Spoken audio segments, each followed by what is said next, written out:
Okay. We talk about earthworms being the engineers of soil. Ecosystem engineers. Correct.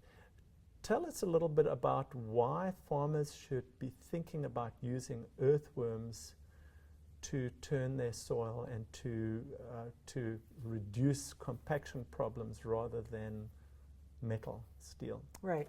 Well, I think if you think about natural ecosystems, they don't have a tillage implement running through them once a year or a couple of times a year, but nutrients get recycled and trees grow or grasses grow, and what's recycling the nutrients are the organisms. And so part of what we're saying with a no-till system is that if you don't take an implement through there and you allow the system to kind of come back, that there will be organisms that will do that job for you.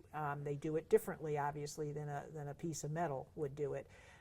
But they can be very effective, and besides loosening the soil or making burrows, they do some of these other things like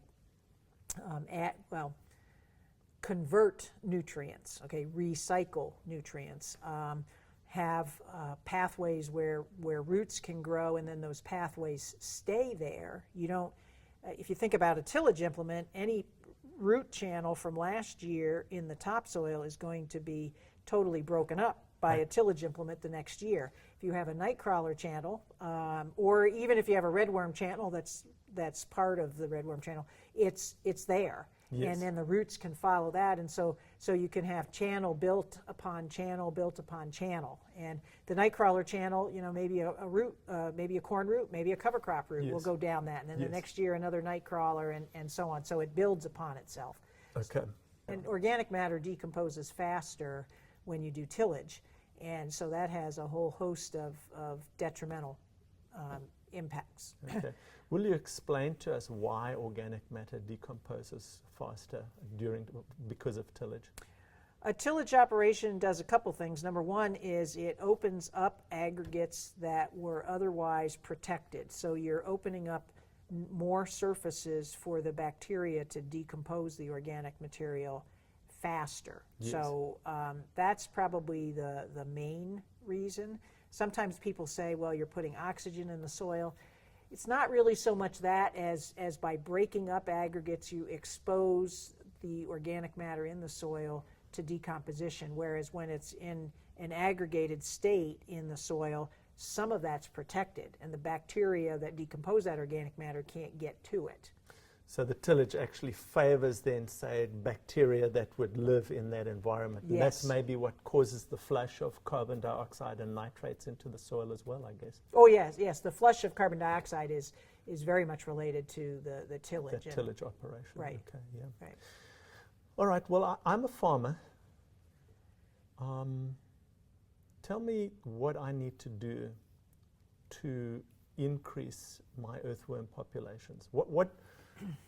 What are your suggestions for me as a producer out there? Yeah, my main suggestions are to leave some kind of residue cover and to feed them more. Okay, now there's different ways that can be done, but leaving residue cover or mulch protection, I think, is the absolute most important, and that can be very effectively done with no-till. Yes. If a person absolutely thinks they need to do some type of tillage, then I say it's more important to leave residue cover. A little bit of soil disturbance might be okay, but the main thing is to leave the residue cover there because of the mulch effect. And then the second general category is to give them more food, and giving them more food might be putting on manure, or it may be growing cover crops. Yes.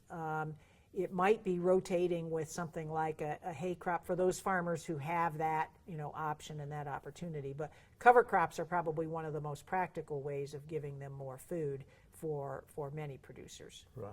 So it's a quick grower, and right. so it'll produce enough carbon. And right. Yeah. Okay. Right.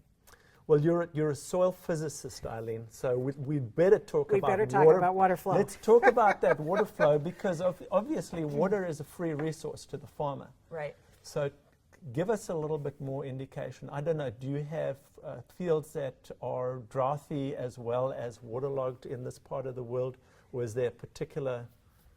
Well, what I'm Yeah, we did. We just came out of the worst drought that we've had in over 50 years. But in general, our soils are excessively wet in the spring, and that's more of our issue, and that's why we use tile drainage and things like that. But what I'm getting at really is that the night crawlers in particular can be very important for getting infiltration of water into the soil during the growing season. So when we get those quick thunderstorms in the middle of the summer, we usually want all that water to go in, because that's not when we have excess water. So we want the water to go into the soil, but especially with soils that are high silt, sometimes you can get crusting, and you have less crusting, of course, if you're in no-till. Yes. But if you have a lot of night crawlers, those deep channels that the night crawlers make can really help get water into the soil profile where you have a chance for your crop to use it, as opposed to having it run off. Yes, yes. Okay, so if it runs off, number one, it's an environmental issue, but number two, if it goes down into the soil, that crop then has more water than it can use, and possibly might be the difference between a failed crop and a really good crop. Possibly, yes. Yeah. Yes, but certainly, an extra inch or two of water in a lot of our summers makes a big difference in yield. Yes, yes, okay, all right. And I happen to have a few demonstrations of some night crawlers, if you'd like to see, of night crawler channels, if you'd like to see those. I would love to see them. So let's have a look at this. I've been looking at it, and I was wondering if you could use it sort of as a hat. Well, you could, but I wouldn't recommend that. Okay. Well, it almost looked like a jellyfish when I first saw it, but what is this? So this is my technician a number of years ago went out and poured the liquid rubber latex, basically, that you use in biology classes on an area where there were some night crawler middens. Yes. And then he came back a couple days later after it had hardened, and he carefully dug it out, and you can see these were night crawler channels all in this 1 square foot area. And you can see that basically those channels are going down. They've broken a little bit now in the meantime, but some of these channels were down 3 feet deep. Okay. And just imagine water flowing across the surface and into these channels, how much water can flow down those big and deep channels. Right. And they're very vertical. You can see that they're... So you've got the vertical flow, and then they have the chance to flow laterally as well. Oh, yes, right. Once the water's down in the soil profile, it's going to move out from those. This is a fantastic illustration. Yes. And this was taken on a farm field? Yes. Mm-hmm. Okay, so, well, here you have it. If you can, this is what you can have in a soil that has a lot of earthworms.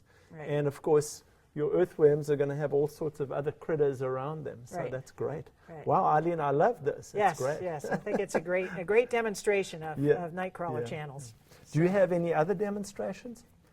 This is probably my major one. Okay, well, we'd probably need to go out and have a look at those earthworm middens out in the field. Yes, so yes. It's really hot out there, but we're going to go out with Eileen. I hope I can keep up with you. It sounds like feels like your energy level's very high when you're talking about these guys. Yes, they are. It is.